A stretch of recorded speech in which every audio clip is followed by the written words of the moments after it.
এবার শুরু করছি যে বস্তু ঘন মাধ্যমে আর চোখ লঘু মাধ্যমে, বস্তু ঘন মাধ্যমে ও চোখ লঘু মাধ্যমে থাকলে প্রতিসরণের ফলে গঠিত প্রতিবিম্ব। এটা যদি বাস্তব উদাহরণ আমরা ফিল করতে চাই তাহলে আমরা ধরলাম যে কোনো একটা বস্তু বা মাছ জলের ভিতরে আছে, তার মানে বস্তু কোথায় আছে? ঘন মাধ্যমে। আর আমি সেটা বায়ু মাধ্যম থেকে দেখছি, মানে আমি লঘু মাধ্যমে আছি। তাহলে দর্শক এখানে কোথায় আছে? লঘু মাধ্যমে। ঠিক আছে, দর্শক কোথায় আছে? যেমন আমরা যদি ধরি একটা জলের ভিতরে, এরকম জলের ভিতরে, ঠিক আছে, এই জায়গাতে একটা কী আছে? মাছ আছে। ঠিক আছে, এই জায়গায় মাছ আছে। আর দর্শকের চোখ আছে এইখানে। ঠিক আছে, মানে দর্শক আছে বায়ুতে, মানে বায়ু বলতে লঘু মাধ্যমে, এখানে দর্শক আছে। আর এইটা আছে বস্তু। এটাই বললাম যে বস্তু আছে ঘন মাধ্যমে, বস্তু আছে কোথায়? ঘন মাধ্যমে। আর চোখ হচ্ছে লঘু মাধ্যমে বা দর্শক লঘু মাধ্যমে আছে। তাহলে প্রতিসরণের ফলে গঠিত প্রতিবিম্বটা কেমন হবে সেইটা আমরা দেখছি। পয়েন্ট দিয়ে দিয়েছি আশা করি। এইবার আমরা একটা মাধ্যম ধরছি, মানে এই জায়গাতে এটা হচ্ছে বিভেদ দল। ঠিক আছে, এইটা হচ্ছে বিভেদ দল। আর এই বিভেদ দলের উপরে, এই বিভেদ দলের উপরে হচ্ছে লঘু, এইটার উপরে হচ্ছে লঘু মাধ্যম, লঘু মাধ্যম। আর এটা নিচে হচ্ছে ঘন মাধ্যম। লঘু মাধ্যমের প্রতিসরাঙ্ক আমরা ধরছি μ1, আর ঘন মাধ্যমের প্রতিসরাঙ্ক আমরা ধরছি μ2। এই লেখাগুলো কিন্তু লিখবি, হ্যাঁ, যে ধরি লঘু মাধ্যমের প্রতিসরাঙ্ক μ1, ঘন মাধ্যমের প্রতিসরাঙ্ক μ2। দেখ ফেয়ার খাতাতে অত টুকতে যাস না, পরীক্ষার সময় লিখলেই হবে। বই থেকে দেখবি, লেখাগুলো একবার পড়বি, নিজের মতন করে লিখবি, কোনো অসুবিধা নেই।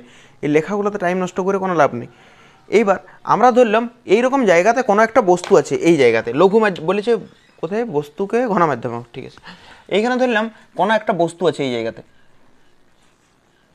এই জায়গাতে কোনো একটা বস্তু আছে। ঠিক আছে, এটা হচ্ছে বস্তু। যদিও বইয়ে দেখবি বিন্দু বস্তু দিয়ে আছে, বিন্দু বস্তুই করে দেখাচ্ছি। ঠিক আছে, এত বড় বস্তু একে লাভ নেই। এইটা একটা বস্তু।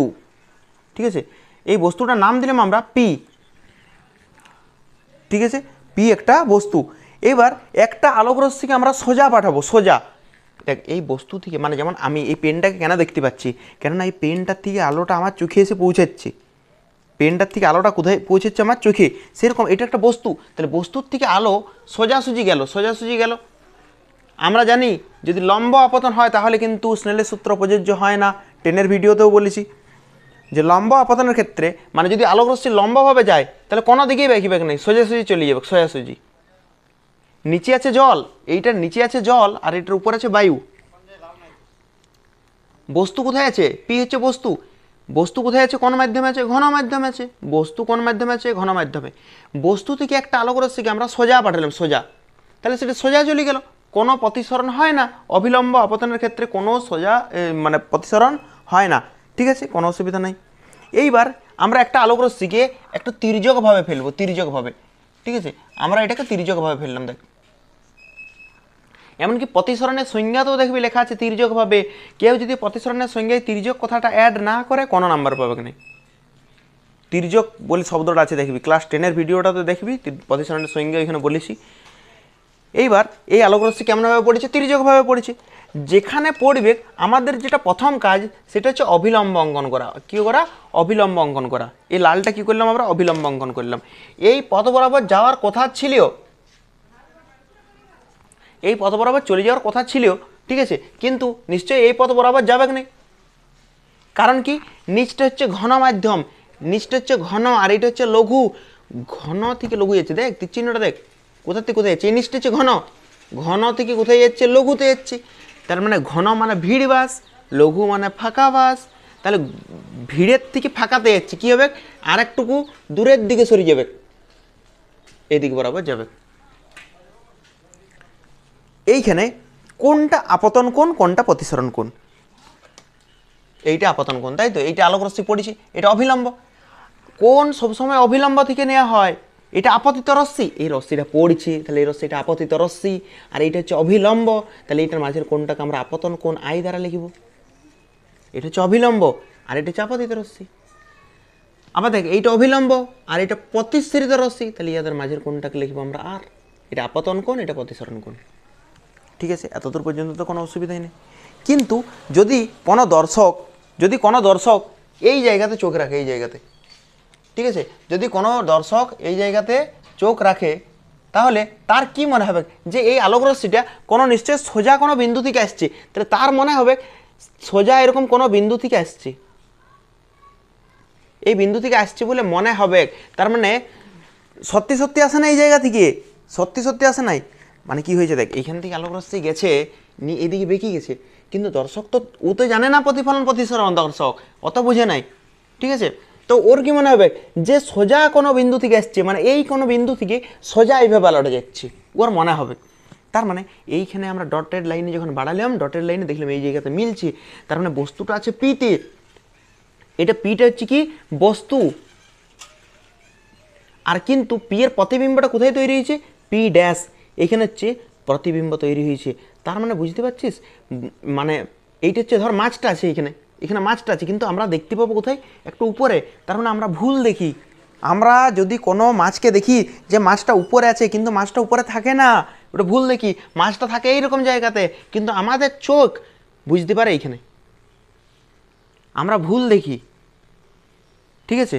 আবার মাছও ভুল দেখে, এটাও আমরা পরের ইয়েটাতেই পড়ব। তার মানে এইটা আশা করছি কিছুটা হলেও বোঝা গেছে, ঠিক আছে। এইবার আমরা কি করব, নামকরণ করব, ঠিক আছে, নামকরণ করব আলোক রশ্মির। আর তার আগে আরেকটা বলে দিই, এই জায়গাতে দেখতো এইটা যদি আর হয় তাহলে এই কোণটা আর হবে, এই কোণটা আর হলে এই কোণটা আর হবে, কেন হবে যদি কারো মনে হচ্ছে, এইটা সমান্তরাল, এই দুটো সমান্তরাল বটে কিনা বল, এই দুটো সমান্তরাল রশ্মি, আর এইটা হচ্ছে ভেদক। তার মানে এই কোণটা যদি আর হয়, এই কোণটা যদি আর হয়, তাহলে এই কোণটাও কত হইতে হবে, আরই হইতে হবে, কিছু করার নাই, বাধ্য।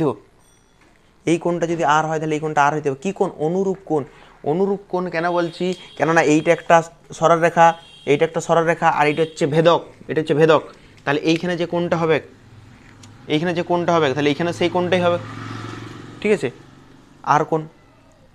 আবার একই রকমভাবে একটু দেখতো, একটা একান্তর কোণ দেখতে পাচ্ছি আমরা, এই কোণটা যদি আই হয় তাহলে এই কোণটা আই হবে কি না, এই কোণটা আই হবে কি না, কী করে বুঝলাম দেখ, একটু ভালো করে লক্ষ্য কর, কল্পনা কর, এই যে জেড,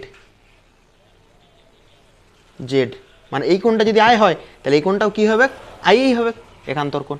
এইবার আমরা নামকরণটা দিই, আর অবশ্যই মানে এটা লেখবি, কিন্তু কোন কোনটার সাথে কোন কোনটা সমান হলে নামকরণটা প্রথমে করে দিবি, ঠিক আছে। আমরা নামকরণ করছি, এইটার নাম দিলে, এটা তো নাম দিয়েই আছে পি, এইটার নাম দিলাম আমরা বি, এই বিন্দুটার নাম দিলাম বি, আর এই বিন্দুটার নাম দিলাম সি,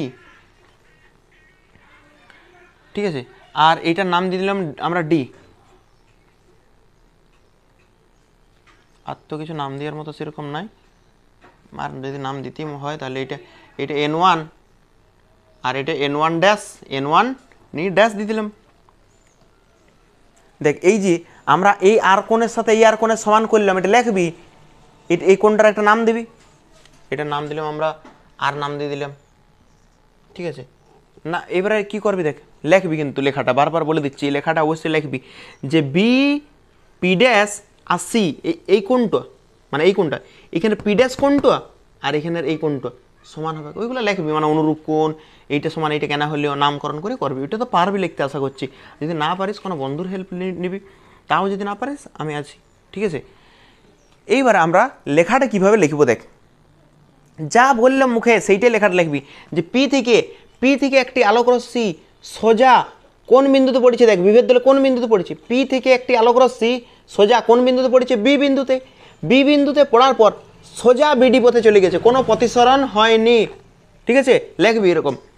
আবার অন্য একটি আলোক রশ্মি পি থেকেই একটি অন্য আলোক রশ্মি কেমনভাবে পড়েছে, তির্যকভাবে, কেমনভাবে পড়েছে, তির্যকভাবে আই কোণে পড়েছে, আই কোণে পড়ে কত কোণে, আর কোণে প্রতিসৃত হয়ে সি আর পথে চলে যায়। এই লেখাটা দেখে দেখে লিখবি, মানে যা ছবিটা লিখলাম না ওই ছবির থেকে বললাম, ছবিটা আরেকবার দেখ, দেখ লেখাটা, পি থেকে একটি আলোক রশ্মি সোজা কোন বিন্দুতে পড়েছে, বি বিন্দুতে, বি থেকে কোথায় চলে গেছে, ডি, সোজা, কোনো প্রতিসরণ হয় নাই। পি থেকে অপর একটি আলোক রশ্মি কেমনভাবে পড়েছে, বাঁকাভাবে পড়েছে, তির্যকভাবে পড়েছে, তির্যকভাবে কত কোণে পড়েছে, আই কোণে, আর কত কোণে প্রতিসৃত হয়েছে, আর কোণে প্রতিসৃত হয়েছে। এতদূর পর্যন্ত ছবিটা আশা করছি কোনো অসুবিধা হয়নি। আর যদি অসুবিধা হয় তো আরেকবার দেখবি, অবশ্যই প্রথমবারটা একটু অড লাগতে পারে, কিন্তু একদম সহজ জায়গা এটা, ঠিক আছে। এইবারে আমরা কি করব, আমরা স্নেলের সূত্র লাগাবো, ঠিক আছে। স্নেলের সূত্র লাগাবো তার আগে আমি কয়েকটা কথা লিখে দিই এইখানে, যেটা ইম্পর্টেন্ট। কোনটা বস্তুর প্রকৃত অবস্থান কোথায়, বস্তু আছে কোথায়, আসলে মাছটা আছে কোথায় বল, পি বিন্দুতে। তাহলে এটার নাম কি, বিপি। বিপি হচ্ছে প্রকৃত অবস্থান। তাহলে বস্তুর প্রকৃত অবস্থান কোথায়, বি থেকে পিতে। প্রকৃত অবস্থান, বস্তুর প্রকৃত গভীরতা, মাছটা কতটা গভীরতায় আছে, আছে কোথায়, মাছটা আসলে কোথায় আছে, আসলে, আসলে কথাটা শব্দটাই কিন্তু ফোকাস দিবি, বি থেকে পি। তার মানে প্রকৃত গভীরতা বলতে কোনটাকে বোঝায়, এটা আমরা লিখে রাখছি। প্রকৃত গভীরতা, প্রকৃত গভীরতা কোনটা, বি থেকে পি পর্যন্ত, প্রকৃত গভীরতা সমান বিপি, ঠিক আছে। আর এই বিপিটাকে আমরা ধরলাম ডি, প্রকৃত গভীরতাকে কি দ্বারা লিখলাম আমরা, ডি দ্বারা। এইবারে মাছ তো এইখানে আছে, বস্তু এইখানে আছে, কিন্তু বস্তুটাকে তো আমরা এইখানে দেখতে পাই না, আমরা দেখতে পাই এইখানে, এইখানে দেখতে পাই, মানে আমাদের মনে হয়। তাহলে আপাত দূরত্ব কোনটা, বি থেকে পি ড্যাশ পর্যন্ত। এটা তো প্রকৃত, মানে আসলে কোথায় আছে মাছটা, আসলে মাছটা আছে বি থেকে পিতে যেতে হবে, কিন্তু আমাদের মনে কোথায় হচ্ছে, পিতে তো মনে হয় নাই, আছে পিতে ঠিক আছে, কিন্তু পিতে তো আমাদের মনে হয় না, আমাদের মনে হয় পি ড্যাশে আছে। তার মানে আপাত, আপাত মানে আমাদের কোনটা মনে হচ্ছে, বি থেকে পি ড্যাশ পর্যন্ত।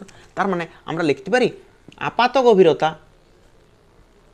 সমান বি পি ড্যাশ সমান, এটাকে প্রকৃতটাকে ডি দ্বারা লিখেছিলাম, আর আপাতটাকে লিখবো আমরা ডি ড্যাশ দ্বারা, ঠিক আছে। এত দূর লেখার পর লিখবি স্নেলের সি বিন্দুতে স্নেলের সূত্র প্রয়োগ করে পাই। এতটা লেখার পর লিখবি পজ করে, সি বিন্দুতে স্নেলের সূত্র প্রয়োগ করে পাই। এই যে এই বিন্দুতে যদি স্নেলের সূত্র প্রয়োগ করি, তো আলোকরশ্মি কোথার থেকে কোথায় যাচ্ছে বল, আলোকরশ্মি এক নাম মানে মিউ টু থেকে মিউ ওয়ানে যাচ্ছে, তাই তো। মিউ টু থেকে কোথায় যাচ্ছে, দেখ এটা মিউ টু, আলোকরশ্মির তীরচিহ্ন দেখ, তীরচিহ্ন। আলোকরশ্মি কোন মাধ্যম থেকে কোন মাধ্যমে যাচ্ছে, 2 নম্বর মাধ্যম থেকে, মানে এই মাধ্যমটা থেকে মিউ টু থেকে মিউ ওয়ানে যাচ্ছে, দেখ আলোকরশ্মির তীরচিহ্ন দেখ, মিউ টু থেকে মিউ ওয়ানের দিকে যাচ্ছে, মানে 2 নম্বর মাধ্যম থেকে 1 নম্বরে যাচ্ছে। তার মানে আমরা এখানে লিখতে পারি এরকম, স্নেলের সূত্র প্রয়োগ করলে লিখবি, স্নেলের সূত্র প্রয়োগ করে পাই, এই লিখবি 2 মিউ 1 সমান 2 মিউ 1 কেন লিখলাম, কেননা আলোকরশ্মি 2 থেকে 1 যাচ্ছে, 2 থেকে দেখ তীরচিহ্ন দেখ, 2 থেকে 1 যাচ্ছে, তাহলে 2 মিউ 1 সমান আপতন কোণের সাইন, আপতন কোণের সাইন, আপতন কোণ কোনটা, এটা আই, আই আপতন কোণের কি বটে, সাইন, আর প্রতিসরণ কোণ কত, আর, এই আর এর সাইন, এই দুটার অনুপাতটা কি বটে, ধ্রুবক বটে মিউ। এই লাইনে পরের লাইন হচ্ছে 2 মিউ 1 কে কি লেখা যায় বল, 2 মিউ 1 কে কোনটা আগে লিখতে হয়, যেটা শেষে আছে সেইটাকে উপরে লিখতে হয়, মিউ 1 বাই মিউ 2 লিখতে হয়। এটা তো আমি আগেই বলেছি যে যারা শেষে থাকবে, যে শেষে থাকবে তাকে উপরে লিখবো। ওই গ্রাউন্ডের উদাহরণটা দিয়েছিলাম বা সিনেমা হলের, যে শেষে থাকবে তাকে কোথায় লিখবো, উপরে, সমান সাইন আই বাই সাইন আর, ঠিক আছে। এতদূর করার পর একটা কাজ করবি, এতদূর করার পর লিখবি, এতদূর লেখা হয়ে গেলে 1 নম্বর সমীকরণ দিয়ে নাম দিয়ে রেখে দিতে পারিস। এইবারে আমরা একটা ত্রিভুজ নিচ্ছি, ভালো করে শুনবি। প্রতিবার এমনভাবে আমরা ত্রিভুজটা মানে ধরবো আর কি, যে যেন বিসি থাকে একবার, মানে এই যে বি আর সি বিন্দুতে তো আলো পড়ে এসেছে পরে, তাহলে বি আর সি বিন্দু যেন থাকেই। একবার ত্রিভুজটা নেবো, দেখ বড় ত্রিভুজটা এইটা, এই বড়টা বিসি থাকবে কি, তাহলে পি বি সি, এই বড় ত্রিভুজটা নিচ্ছি, দেখি রেখ, পি পি বি সি, বড় ত্রিভুজটার জন্য করছি পি বি সি। তাহলে ত্রিভুজ পি বি সি এর, ত্রিভুজ পি বি সি থেকে, মানে পি বি সি থেকে সাইন আই সমান কি বেরোবে বল, সাইন থিটা আই মানে থিটা এখানে কোনটা, সাইন থিটা সমান কি হয়, লম্ব বাই অতিভুজ, সাইন থিটা সমান লম্ব বাই অতিভুজ। এইবারে এই আই কোণটার বিপরীতেরটা হয় লম্ব, এটা হয়তো জানিস যে এই যে কোণটা দিয়ে থাকবে, কোণ যে কোণটা দেওয়া থাকে তার বিপরীতেরটা হয় লম্ব, এই কোণের বিপরীতেরটা হয় লম্ব। তাহলে লম্ব কোণটা, লম্ব হচ্ছে বিসি। এই যে এই কোণটা আই কোণটা, এই আই কোণের বিপরীতটা, এই কোণের বিপরীতটা হয় লম্ব। আর অতিভুজ কোণটা, অতিভুজ দেখেই বুঝতে পারছিস এই পিসিটা অতিভুজ। কোনটা অতিভুজ? এই পিসিটা, বিসি বাই পিসি হয়েছে। এইবারে আমরা আরেকটা ত্রিভুজ, এই বিসি থাকবে কি, বিসি থাকবে কি, একবার নিলাম আমরা পিবিসি, আরেকবার এইটা নেবো, এইটা মানে ছোট ত্রিভুজটা দেখতে পাচ্ছিস, পি ড্যাশ বিসি, এই যে এই ছোট ত্রিভুজটা। আগে কোনটা নিয়েছিলাম দেখ, পি বি সি, বড় ত্রিভুজটা নিয়েছিলাম, এই বড়টা, এই বড়টা। এখন নিচ্ছি পি ড্যাশ বিসি, এই ছোট ত্রিভুজটা, পি ড্যাশ বি সি এর এইটার কি কোণ আছে, এটা তো আর কোণ আছে, তাই তো। তাহলে sign R sine theta, sine theta সমান কি হয় বল, লম্ব বাই অতিভুজ। সাইন থিটা সমান লম্ব বাই অতিভুজ। এইবারে এইটার লম্ব কোণটা, এইটা থিটা, থিটা কোণের বিপরীতটা হয় লম্ব, তাই তো। তাহলে এইটার বিপরীতেরটা লম্ব মানে এই আর এর বিপরীতের লম্ব বলতে বিসি, তার লম্ব কোণটা বিসি লিখলাম। অতিভুজ, অতিভুজ কোণটা পি ড্যাশ সি, এইটা অতিভুজ, এই যে পি ড্যাশ সি। এত পর্যন্ত আমাদের কোনো অসুবিধা নাই। এইবার কি করব আমরা, এই যে মানটা পাইলাম সাইন আই এর মানটা আর সাইন আর এর মানটা, এই দুটো মান এখানে বসাই দেবো। কি লিখবো, এটা এটা 1 নম্বর সমীকরণ দিয়ে রাখবি, এটা 1 নম্বর সমীকরণ, ঠিক আছে। 1 নম্বর সমীকরণের পরে এটা নিশ্চয়ই বার করেছিস, নিয়ে লিখবি এই sign I O sign R এর মান 1 নম্বর সমীকরণে বসিয়ে পাই। এই দুটো মান, এই দুটো মান 1 নম্বর সমীকরণে বসিয়ে পাই। তাহলে এই দুটো মান একে বসাবো আমরা। μ1 বাই μ2 তো ছিল যেমন থাক, সাইন আই, সাইন আই এর জায়গায় কি লিখবো দেখ, BC by PC, BC by PC, এটা সাইন আই এর জায়গায় লিখলাম, by sine R, sine R এর জায়গায় কি লিখবো, BC by P dash C, BC by P dash C. ঠিক আছে, এতদূর পর্যন্ত কোনো অসুবিধা নাই আশা করি। এইবার আমরা কি করব, এটা মুছে দিচ্ছি। এবার আমরা এটাকে এই যে বাইটাকে ইনটু করব পরের লাইনে, μ1 বাই μ2 সমান এই যে বিসি বাই পিসি তো ছিল, এটা থাক যেমন ছিল, বিসি বাই পিসি ছিল থাক, এই বাইটাকে যদি ইনটু করি তাহলে এই এই ভগ্নাংশটা উল্টে যাবে, তার মানে P dash C by BC হবে। এবার দেখ বিসি বিসি কাটা যাবে, বিসি বিসি কাটা গেল, তার মানে আমাদের আসলেও P dash C by PC, একখানে লিখে দিলাম পি ড্যাশ সি সমান বাই পিসি। এইবারে আমরা একটা কাজ করব, যদি একটু ভালো করে লক্ষ্য করিস, ঠিক আছে, আসলে ব্যক্তির চোখ তো আর এত দূরে দূরে থাকবে নেই, মানে তোর কাছে একটা আলোক রশ্মি, দেখ তুই তো আর এত দূরে চোখটা, তোর কি চোখটা এইখান থেকে এত বড় পর্যন্ত হবে নেই, স্বাভাবিক ব্যাপার, এইখান থেকে এত বড় চোখ হয় না মানুষের, ঠিক আছে। তাহলে তার মানে নিশ্চয়ই এই যে তির্যকভাবে রশ্মিটা আমরা ফেলাইছি, এটা অনেক দূরে ফেলাইছি, তো অনেক দূরে ফেলাইছি বোঝানোর জন্যে, নাহলে বুঝতে পারবি না, কিন্তু আসলে এত দূরে পড়ে না, যাই পড়ে এই তির্যকভাবে রশ্মিটা এই সামনাসামনি পড়ে, একদম সামনে। তার মানে বি আর সি বিন্দু খুব কাছাকাছি হলে কি লিখবো আমরা পরের লাইনে, বি ও সি বিন্দু খুব কাছাকাছি অবস্থান করলে কি লিখবি, বি ও সি বিন্দু, বি আর সি বিন্দু এই দুটো বিন্দু কাছাকাছি অবস্থান করলে। কেন লিখছে সেটা ইম্পর্টেন্ট, কিন্তু ইম্পর্টেন্ট মানে পরীক্ষা পড়বে না, নিজে বোঝার জন্য, নিজের মন শান্তির জন্য। এইখান থেকে এত পর্যন্ত এতগুলো আলোক রশ্মিকে ধরতে পারবে চোখ, এত বড় চোখ বটে মানুষের, এখান থেকে এতটা পর্যন্ত নয়, ঠিক আছে। তাহলে মানে এতটা দূরে পড়বে, আলোক রশ্মিতে পড়বে, কিন্তু আমাদের চোখে ঢুকবে না এগুলো, তার মানে আমাদের চোখে যেগুলো ঢুকবে সেগুলো অনেক কাছাকাছি পড়বে, কীরকম কাছাকাছি তির্যকভাবে পড়বে। তার মানে বি আর সি বিন্দু খুব কাছাকাছি লিখবি, বি আর সি বিন্দু খুব কাছাকাছি অবস্থান করলে, বি ও সি বিন্দু খুব কাছাকাছি অবস্থান করলে। এবার তুই ভাব, এই যে বি আর সি বিন্দু যদি কাছাকাছি অবস্থান করে, তাহলে এই সি বিন্দুটা বি এর কাছে, তার মানে আমরা সি বিন্দুটা উঠে এখানে নিয়ে চলে আসছি, সি বিন্দুটা খুব কাছে বলেছি, তার মানে এইটা সি বিন্দু ধর, মানে মনে মনে ধর, লেখার দরকার নেই, এটা সি বিন্দুটা বি এর কাছাকাছি, আরে ভাই বললামই তো বি আর সি বিন্দু কাছাকাছি, তার মানে এই সি বিন্দুটা এতটা দূরে ছিল তো, এক সরাইলাম, সামনে সরাইলাম, সামনে সরাইলাম, সামনে সরাইলাম, একদম কাছে নিয়ে চলে এসেছি। এইবারে বি পি ড্যাশ যতটা হবে লিখবি বি ও সি বিন্দু খুব কাছাকাছি অবস্থান করলে, ঠিক আছে, কি লিখবি যে বি থেকে পি ড্যাশ যতটা হবে, বি থেকে পি ড্যাশ যতটা হবে সি থেকে পি ড্যাশ ততটাই হবে। আরে ভাই বি আর সি বিন্দু, এই সি বিন্দুটা সরিয়ে এইখানে চলে এসেছি, তাহলে এই যে বি থেকে পি ড্যাশ যতটা হবে সি থেকে পি ড্যাশ ততটাই তো হবে। বি থেকে এই যে বি থেকে পি ড্যাশ যতটা হবে, বি থেকে পি ড্যাশ যতটা হবে সি থেকে পি ড্যাশটা ততটাই হবে, ওইটাই লিখেছি। আবার দেখ বি থেকে পি পর্যন্ত যতটা দূরত্ব হবে, এই বি থেকে পি পর্যন্ত যতটা হবে সি থেকে পি পর্যন্ত ততটাই হবে। তার মানে আমরা লিখতে পারি বিপি প্রায় ইকুয়ালস টু সিপি। সিপি না লিখে এই পি ড্যাশ সি লিখছি, সিটা পরে লিখছি, হ্যাঁ, কেননা ওইখানে ওইরকম ফর্মে লিখেছি তো সেই জন্যই সিটা আমরা পরে লিখছি, সেই একই ব্যাপার। এখানেও সিটা কী করবো আমরা পরে লিখব, ঠিক আছে।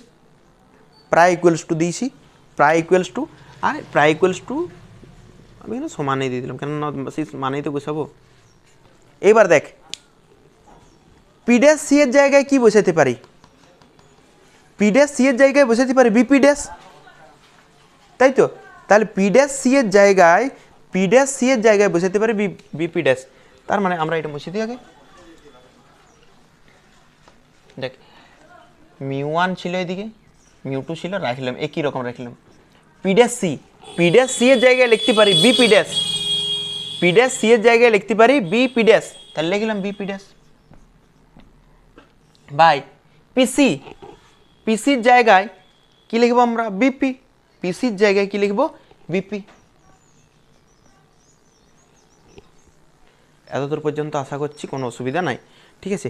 এইবারে আমরা এইটা একটু ভাষায় লিখব, এটা বক্স করবি, ঠিক আছে, এটাকে অবশ্যই বক্স করবি মাস্ট, ঠিক আছে। এটা তো মেন একটা ফর্মুলা, এটার থেকে আমরা স্পেশাল কেসে নিয়ে আসবো। তো এতদূর করার পর এবার বলতো মিউ ওয়ানটা কোন মাধ্যমের প্রতিসরাঙ্ক, মিউ ওয়ানটা লঘু মাধ্যমে না ঘন মাধ্যমে, দেখ একটু ভালো করে মিউ ওয়ানটা কোন মাধ্যমের প্রতিসরাঙ্ক, এই লেখাগুলো অনেক বেশি লেগেছে। মিউ ওয়ানটা কোন মাধ্যমের, মিউ ওয়ানটা কোন মাধ্যমে, লঘু মাধ্যমে। তার মানে এখানে আমরা ভাষায় লিখতে পারি এটা হচ্ছে লঘু মাধ্যমের প্রতিসরাঙ্ক, কোন মাধ্যমের, লঘু মাধ্যমের প্রতিসরাঙ্ক বাই মিউ টু, মিউ টুটা কোন মাধ্যমের, ঘন মাধ্যমের, তাহলে এখানে লিখবো আমরা ঘন মাধ্যমের প্রতিসরাঙ্ক, ঠিক আছে। ঘন মাধ্যমের প্রতিসরাঙ্ক লিখবি, হ্যাঁ আমি লিখছি না, লঘু মাধ্যমের প্রতিসরাঙ্ক বাই ঘন মাধ্যমের প্রতিসরাঙ্ক সমান বিপি ড্যাশটা কি বটে, দেখ বিপি ড্যাশটা বটে আপাত গভীরতা, বিপি ড্যাশটা কি বটে আপাত গভীরতা, তাহলে আমরা লিখব আপাত, আপাত গভীরতা বাই বিপি, বিপি মানে, বিপি মানে প্রকৃত গভীরতা, তাহলে আমরা এখানে লিখব প্রকৃত গভীরতা। এটা একটু মানে আমরা ভাষাতে লিখলাম, এইটা লিখবি, ঠিক আছে। এইটা লেখার পর তাও না একটা জায়গাতে আমাদের কনফিউশন হয়ে যায় যে লঘু মাধ্যম মানে এর পরে আরেকটা আছে, সেইখানে আবার উল্টোটা হয় লঘু মাধ্যম বাই ঘন মাধ্যম, ওইখানে হয় ঘন বাই লঘু। এটার জন্য একটা ছোট ট্রিক্স আছে, ঠিক আছে, ট্রিক্স আছে। এইটাও বক্স করবি, এইটা বক্স করার পর দেখ আমরা একটু আরও মানে সহজ ভাষায় লিখে দেবো যাতে অঙ্কের সময় কনফিউশন না সৃষ্টি হয়। এখন তো বুঝতে পারবে না এই কনফিউশনটা কোথায়, এখন তো সহজ লিখবে, কনফিউশনটা সৃষ্টি হোক পরেরটা পড়ানোর সময়। এবারে মিউ ওয়ানটা দেখতো মিউ ওয়ানে দর্শক আছে না মিউ টুতে দর্শক আছে, কোন মাধ্যমে দর্শক আছে, লঘু মাধ্যমে দর্শক আছে, কোন মাধ্যমে দর্শক আছে লঘু মাধ্যমে, তাই তো। আর বস্তু ঘন মাধ্যম, ঠিক আছে। তাহলে মিউ ওয়ানটা, মিউ ওয়ানটা, মিউ ওয়ানটা কোন মাধ্যমে দর্শক, দর্শক যে মাধ্যমে আছে তার প্রতিসরাঙ্ক, তার প্রতিসরাঙ্ক বাই মিউ ওয়ানটা লিখলাম, নিচে আছে mu two, mu two, mu two মানে ঘন মাধ্যম, ঘন মাধ্যমে কি আছে বস্তু, তাহলে লিখবো বস্তু যে মাধ্যমে আছে, বস্তু যে মাধ্যমে আছে তার প্রতিসরাঙ্ক। এবার বলবি তাও তো কনফিউশন থেকেই যাচ্ছে, সব থেকে বেস্ট প্রসেস এইটাই। কিন্তু বস্তু যে মাধ্যমে আছে, আসলে বস্তু যেটা থাকবে সেইটাই তো প্রকৃত। প্রকৃত কোনটা হচ্ছে, দেখ প্রকৃত কোনটা হচ্ছে, আমরা বি থেকে পি পর্যন্ত, বি থেকে পি পর্যন্ত এটাই তো প্রকৃত। তাহলে বস্তু যে মাধ্যমে আছে সেখানে লিখব প্রকৃত, যেখানে বস্তু লিখব সেখানে লিখব প্রকৃত। বস্তু যে মাধ্যমে আছে তার প্রতিসরাঙ্ক মানে প্রকৃত। আর এটাও মনে রাখবে, একটু আগে যেটা লিখলাম লঘু বাই ঘন, লঘু বাই ঘনটাও মনে রাখবে, আর এটাও লিখবি। দর্শক যেখানে থাকবে সেটা আপাত গভীরতা। দর্শক যে মাধ্যমে আছে তার প্রতিসরাঙ্ক যদি লিখি, দর্শক যে মাধ্যমে তার প্রতিসরাঙ্ক যদি লিখি সেখানে লিখবো আপাত। আর বস্তুর কথা যদি লিখি সেখানে লিখবো প্রকৃত। ঠিক আছে, এতদূর পর্যন্ত আশা করছি হয়ে গেছে। এবার দেখ, এটা ভাষাতে হলো, এবারে স্পেশাল কেসের মধ্যে আমরা ধরে নিচ্ছি যে আলোকরশ্মি লিখবি, ধরি আলোকরশ্মি বায়ু থেকে জলে যাচ্ছে, ধরি আলোকরশ্মি বায়ু থেকে জলে লিখিস না, লিখবি আলোকরশ্মি বায়ু থেকে যে কোনো মাধ্যমে যাচ্ছে, বায়ু থেকে যে কোনো মাধ্যমে গেলে, আলোকরশ্মি বায়ু থেকে যে কোনো মাধ্যমে গেলে। তাহলে লিখবি তারপরে আমরা জানি বায়ু মাধ্যমের প্রতিসরাঙ্ক, বায়ু মাধ্যমের প্রতিসরাঙ্ক কোনটা বায়ু মাধ্যম বলতো? এক মিনিট ভুল হয়ে গেল লেখাটা, লেখাটা একবার কাটবি এই লেখাটা। ঠিক আছে, আলোকরশ্মি বায়ু থেকে লঘুতে গেল এরকমভাবে লিখিস না, লিখবি দর্শক লঘু মাধ্যমে, ওই জায়গাটা কাটবি, যে জায়গাটা বললাম না যে আলো বায়ু থেকে লঘুতে যাচ্ছে বা লঘু থেকে বায়ুতে যাই, হলো একটা কিছু ভুল বলেছে, ওটা লিখিস না, ওটা বাদ দিয়ে লিখবি যে এই লঘু মাধ্যমটা বায়ু, অত সব কিছু লেখার দরকার নেই, লিখবি লঘু মাধ্যম বায়ু হলে আর ঘন মাধ্যম জল হলে, এটা লিখবি। সরি, ঘন মাধ্যমটা জল, যে কোনো মাধ্যম লিখবি, লিখবি না মানে লিখবি বস্তু যে কোনো মাধ্যমে, এটা বেস্ট লেখাটা লিখবি, মানে কনফিউশন হবে নি, আমি ভাবিনি বলে হয়তো লেখাটাতে একটু বেশি হয়ে গেল। লিখবি বস্তু যে কোনো মাধ্যমে, মানে একদম ঘন মাধ্যম ধরেছি তো, বস্তু যে কোনো মাধ্যমে। আর দর্শক আছে বায়ু মাধ্যমে, দর্শক কোথায় আছে? বায়ু মাধ্যমে, এটা লিখবি। সব লেখাগুলো কাট, মানে সব কাটিস না আবার, মানে লাস্টে যে লেখাগুলো বললাম, আলোকরশ্মি লঘু থেকে বায়ু, বায়ু থেকে লঘু, হ্যান ত্যান, এগুলো সব কাট। ক্লিয়ারভাবে বলছি যে লিখবি যে দর্শক লঘু মাধ্যমে, দর্শক লঘু মাধ্যমে, আর সরি দর্শক বায়ু মাধ্যমে, দর্শক বায়ু মাধ্যমে, আর বস্তু যে কোনো মাধ্যমে। নিয়ে লিখবি আমরা জানি বায়ু মাধ্যমের প্রতিসরাঙ্ক, বায়ু মাধ্যমের প্রতিসরাঙ্ক লিখবি, ভাষাতে আমি লিখছি নি, বায়ু মাধ্যমের প্রতিসরাঙ্ক μ1 সমান 1। বায়ু মাধ্যমের প্রতিসরাঙ্ক 1 হয়, মনে রাখবি, এটা ক্লাস 10এও পড়ানো হয়। বায়ু মাধ্যমের প্রতিসরাঙ্ক কী হয়েছে? 1। আর প্রদত্ত যে মাধ্যম, প্রদত্ত মাধ্যম বলতে বলা নাই, দেখ বলেছি যে কোনো মাধ্যম হতে পারে, দেখ বলেছি আমি যে কোনো মাধ্যম, তাহলে প্রদত্ত মাধ্যম, প্রদত্ত মানে যেটা দেওয়া আছে, প্রদত্ত মাধ্যমের প্রতিসরাঙ্ক, প্রদত্ত মাধ্যমের প্রতিসরাঙ্ককে আমরা কি ধরলাম? মিউ। মানে বায়ু মাধ্যমের প্রতিসরাঙ্কটাকে 1 ধরেছি, আর প্রদত্ত মাধ্যমের প্রতিসরাঙ্কটাকে আমরা মিউ ধরেছি, মানে মিউ টুটাকে কি ধরেছি আমরা? মিউ টুটাকে ধরেছি আমরা মিউ। একটা ধরেছি বায়ু মাধ্যম, এই লঘুটাকে ধরেছি বায়ু, বায়ু মাধ্যমের প্রতিসরাঙ্ক 1, আর যেটা আরেকটা মাধ্যম আছে সেই মাধ্যমেরটাকে ধরেছি মিউ। তাহলে এবার 1 আর মিউ বসাই দিই মান, পারবি না এটা বসাতে? মিউ 1-এর জায়গায় কি বসাবো বল? মিউ 1 মানে বায়ু, বায়ু মাধ্যমের প্রতিসরাঙ্ক কত? 1। তাহলে এইটার জায়গায় আমরা কি বসাবো? 1। মিউ 2, এই যে পদার্থ যে মাধ্যম, পদার্থ মাধ্যমের প্রতিসরাঙ্কটা কত? মিউ। তাহলে মিউ 2-র জায়গায় কি বসাবো? মিউ। তাহলে কি আসলো? 1/মিউ। আর ওইদিকে যদি আমরা দেখি তাহলে দেখতো বিপি ড্যাশের জায়গায় কি লেখা যেতে পারে? বিপি ড্যাশ মানে কি বটে? বিপি ড্যাশ মানে ডি ড্যাশ, তাই তো? বিপি ড্যাশের জায়গায় লিখবো আমরা কি? D dash. আমি এই লাইনে করে দিচ্ছি, তোরা পরের লাইনে করবি। আর বিপি এর জায়গায় লিখবো ডি, বিপি এর জায়গায় কি লিখবো? ডি। কোনটা আপাত কোনটা প্রকৃত? কোনটা আপাত কোনটা প্রকৃত বল? এইটা প্রকৃত, এটা আপাত। এখান থেকে আপাতটা বার করতো, আপাত মানে ডি ড্যাশ বার কর, ডি ড্যাশ। দেখ ডি ড্যাশটাই আপাত, দেখতে পাচ্ছিস তো? আপাত গভীরতা হচ্ছে ডি ড্যাশ, ডি ড্যাশটা বার কর। ডি ড্যাশ সমান কি বেরোবে? এতটুকু অঙ্ক জানিস, এখান থেকে ডি ড্যাশটা বার করার মতন কি বেরোবে বল? ডি ড্যাশ সমান ডি বাই মিউ, তাই তো? তার মানে এইখান থেকে যেটা বেরোলো সেটাও ইম্পর্ট্যান্ট বক্স করবি। ডি ড্যাশ এবার ভাষাতে লিখবি, শুন ভাষাতে কি লিখবি শুন রে। ডি ড্যাশ মানে হচ্ছে আপাত গভীরতা সমান প্রকৃত গভীরতা বাই প্রতিসরাঙ্ক।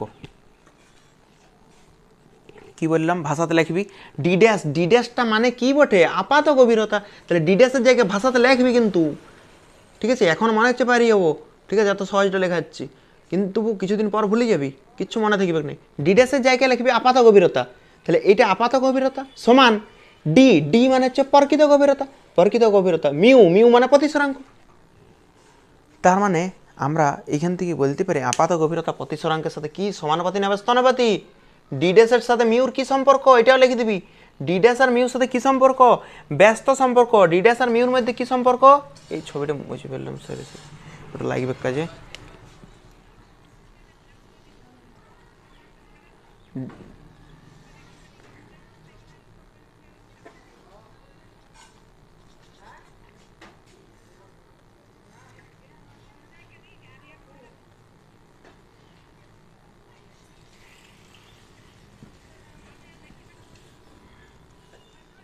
ঠিক আছে, তো এটা মনে রাখবি যে এই আপাত গভীরতা সমান প্রকৃত গভীরতা বাই মিউ। আর এইখানে দেখ আছে আপাত, এটা আপাত গভীরতা, আর এইখানে মিউ উপরে আছে, এটা উপরে আছে। দেখ আপাত গভীরতা উপরে আর মিউটা নিচে, তাহলে ব্যস্ত সম্পর্ক উল্টা। মানে প্রতিসরাঙ্ক বাড়লে আপাত গভীরতা কমবে।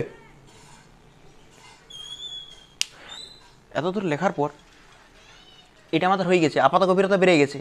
এইবার আমরা কি করব, ভালো করে শুনবি। পয়েন্ট দিবি যে আপাত সরণ, পয়েন্ট দিবি আপাত সরণ। আপাত সরণ মানে কি, দেখ বস্তু কোথায় আছে, বি থেকে পিতে আছে, বস্তু কোথায় আছে, পিতে আছে, কিন্তু আমাদের মনে হচ্ছে না পিতে নাই, পি থেকে কোথায় সরে এসছে, পি ড্যাশ। তার মানে আমরা বলতে পারি এই যে বি থেকে পি, এই বি থেকে পিতে থাকা দরকার, তাই তো আছে, মানে বি থেকে পিতে আছে বস্তু, বি থেকে পিতে আছে বস্তু, বি থেকে পিতে আছে, এইখান থেকে এত দূর পর্যন্ত বস্তু আছে। আর বি থেকে পি পর্যন্ত দূরত্ব কত, দেখ বি থেকে পি পর্যন্ত দূরত্ব কত, ডি। তার মানে বি থেকে পি পর্যন্ত দূরত্ব ডি। আর বি থেকে পি ড্যাশ পর্যন্ত কত, দেখ এইটুকু দূরত্বটা কত, দেখ বি থেকে পি ড্যাশ, এটাও বার করা আছে। বি থেকে পি পর্যন্ত ডি, এই যে লেখা আছে এখানে। আর বি থেকে পি ড্যাশ পর্যন্ত এটা হচ্ছে ডি ড্যাশ। তাহলে যদি বলে সরণ কতটা, দেখ বস্তু তো ছিল এই জায়গাতে, এই যে এইখানে বস্তু ছিল, এই জায়গাতে আমি এইখানে দেখাচ্ছি, এইখানে বস্তু এইখানে ছিল, কিন্তু সরে গেছে কোথাকে, এত দূর পর্যন্ত। মানে কতটা সরিয়েছে, দেখ এইখানে ছিল বস্তু এইখান থেকে এইখানে সরিয়েছে, মানে কতটা সরিয়েছে, এতটাই তো সরিয়েছে। তাহলে এতটা কী করে বার করবো, আপাত সরণ সমান আমরা লিখতে পারি, দেখতো আপাত সরণ মানে কতটা সরে গেছে। আসলে বি থেকে পি পর্যন্ত যাব, বি থেকে পি পর্যন্ত যাব, নি বি থেকে পি ড্যাশটা বাদ দিয়ে দেবো।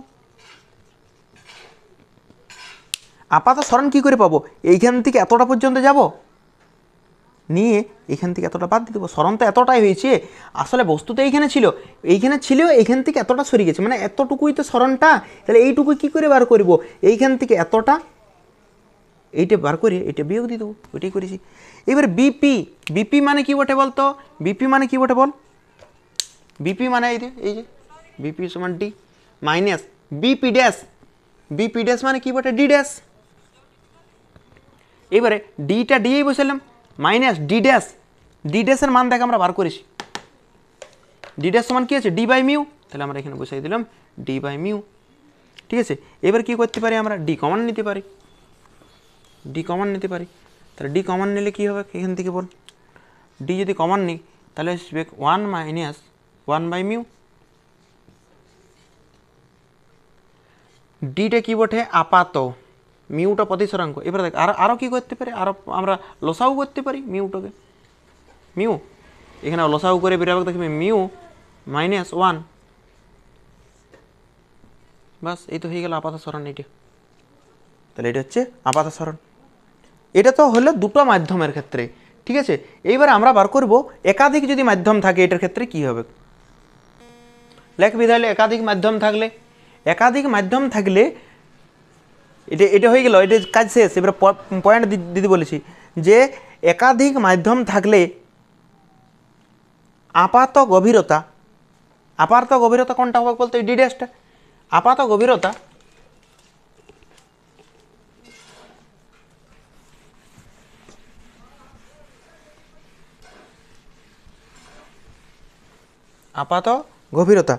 আপাত গভীরতা সমান একাধিক মাধ্যম আছে। একাধিক মাধ্যম আছে মানে কীরকমভাবে দেখ, একাধিক মাধ্যম বলতে আমরা ধর এইখানে একটা মাধ্যম নিচ্ছি, এইখানে একটা মাধ্যম, এইখানে একটা মাধ্যম, এইখানে একটা মাধ্যম। প্রথম মাধ্যমের প্রতিসরাঙ্ক μ1, তারপরে প্রতিসরাঙ্ক হচ্ছে μ2, ঠিক আছে, তারপরে প্রতিসরাঙ্ক হচ্ছে μ3, তারপরে প্রতিসরাঙ্ক হচ্ছে μ4। এরকমভাবে অনেকগুলো মাধ্যম আছে, ঠিক আছে, যার এইটার বেদ হচ্ছে এই প্রতিসরাঙ্ক, এই মাধ্যমটার বেদ হচ্ছে d1, এই মাধ্যমটার বেদ হচ্ছে d2, এই মাধ্যমটার বেদ হচ্ছে d3, এই মাধ্যমটার বেদ হচ্ছে d4। এরকমভাবে একাধিক মাধ্যম আছে, একাধিক মানে বুঝতে পারলে তো। প্রতিসরাঙ্ক μ1, এটার এই মাধ্যমটার প্রতিসরাঙ্ক μ2, এই মাধ্যমটার প্রতিসরাঙ্ক μ3, এই মাধ্যমটার প্রতিসরাঙ্ক μ4। এটা d1 চৌড়া, এটা d2, এটা d3, এটা d4, এরকমভাবে চৌড়া। তাহলে আপাত সরণটা সমান কী হবে? আপাত সরণ দেখ একটা ছিল তখন, d ড্যাশ সমান d বাই মিউ ছিল। এখন এই আপাত সরণ বা আপাত গভীরতা d ড্যাশ সমান একটা হবে d1 বাই μ1। আগে d আর মিউ ছিল, এখন d1 আছে μ1 আছে, প্লাস d2 μ2 আছে, তাহলে d2 বাই μ2, প্লাস এটার ক্ষেত্রে কি হবে d3 by μ3, dot dot dot dot dot dot চলতেই থাকবে। n সংখ্যক থাকলে dn বাই μn, n সংখ্যক, এটা 3 4 5 এরকম n সংখ্যক যদি থাকে তাহলে 3 এর জায়গায় n, 3 এর জায়গায় তো n। এটা হলো তো আপাত গভীরতাটা, ঠিক আছে। এবার যদি বলে আপাত সরণ কত, আপাত সরণ সমান কি বেরিয়েছে দেখ, একটার জন্য সরণ কত বেরিয়েছে, এরকম বেরিয়েছে। বা এইটার থেকেও করতে পারিস, তোর যদি মনে হচ্ছে এইটার থেকে করবো তাও করতে পারিস, তোর যেটার থেকে ইচ্ছা সেটার থেকে করবি, কোনো অসুবিধা নাই, ঠিক আছে। তোর যেটা মনে হবে সেটার থেকে করবি তুই। আমরা এটার থেকে করে দেখাই দিচ্ছি, ঠিক আছে, এইটার থেকে করে দেখাচ্ছি, এটার থেকে করে দেখালে ভালো হবে, কেননা এইখানেও একটু বেশি জবরা হবে। এটার থেকে না করে আমরা এইটার থেকে করে দেখাই দিচ্ছি। আপাত সরণ একটার জন্য কি হতে বল, একটার জন্য এরকম হতে দেখবি ডি, তাহলে এখন একটা হচ্ছে d1 by 1 minus 1 by mu, কিন্তু এটা এক নম্বরের জন্য সেই জন্য μ1। এটা হলো একটা মাধ্যমের, পরের মাধ্যমটার কী হবে দেখ d1, এটা হয়ে যাবে d2, 1 মাইনাস 1 বাই এটা 1 হয়েছিল, এখানে 2 করছে, তাহলে এখানে 2 হবে, প্লাস 3 নম্বরের জন্য কী হবে এখানে d3, 1 মাইনাস 1 বাই μ3, এরকম চলতেই থাকবে, dot dot dot dot dot দিয়ে লিখে দিবি, ঠিক আছে।